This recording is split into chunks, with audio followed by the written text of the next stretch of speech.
Josh Eastern, Michael Ramirez, and Eddie Cotton here with you from Bill Armstrong Stadium at Jerry Yeagley Field as the Indiana Hoosiers are preparing to take on the Rutgers Knights in their second Big Ten home game. They just got their first win of the season in Big Ten play Sunday against Northwestern. What do we see out of that Hoosiers team on Sunday? Well, Mason Toy got on the board first early on for the Hoosiers, which is something that's been kind of a thing, so far this season. But what I really liked about them was how they kept the foot on the gas and they didn't let Northwestern get back into the game. Once they got that early lead, they kept pressing on, and they ended up getting another goal later on in the second half, which was what I really liked and which was really a deciding factor in the game, just how they kept pressing and they didn't quit and they didn't sit back like past times, and they kept going at the team. And Eddie, going into this Rutgers game, what should we expect out of Rutgers? They're towards the bottom of the Big Ten, kind of like Northwestern, but still present a challenge for this team.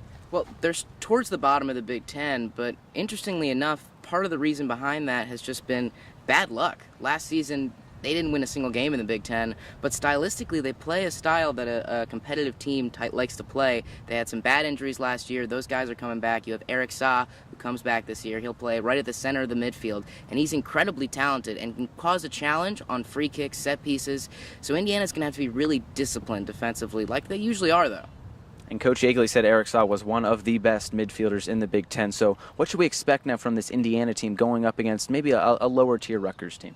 Yeah, like you mentioned, they're one of the bottom teams of the Big Ten, but I don't think that's going to change IU's mentality going into this game. I think they're going to play the same way that they always have.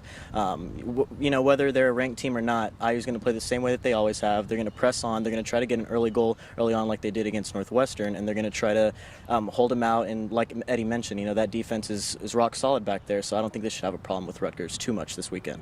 And Eddie, who's a player that you're watching for, maybe on either side in this game on Friday? For Rutgers, I'm looking at Miles Hackett. He is a player that usually plays out wide, but they recently had an injury to their striker, Decker, who came back after a transfer year where he had to sit out, so it's kind of unfortunate for him. But Hackett's going to have to slot into that forward position now, and he brings a lot of pace and a lot of flair that he would usually bring out wide. It'll be interesting to see how Frankie Moore, Grant Lillard try to handle that. And then if you're looking at Indiana, you're looking at Mason Toy, and you're looking at how he can kind of bring that skill to try and break a Rutgers defense that has been strong against good opponents. They played Wake Forest. They played UNC. They outshot Michigan State. So that defense has held up against big, tough competition. Mason Toy is going to have to be one of the guys that has to try and break through. So we will talk to you 7:30 on Friday. It'll be on BTN Plus with Eddie Cotton, Julie Briano, and Pat White. As always, you can follow Michael and I at IDS Men's Soccer. So for Eddie, Michael, I'm Josh. Thanks for watching.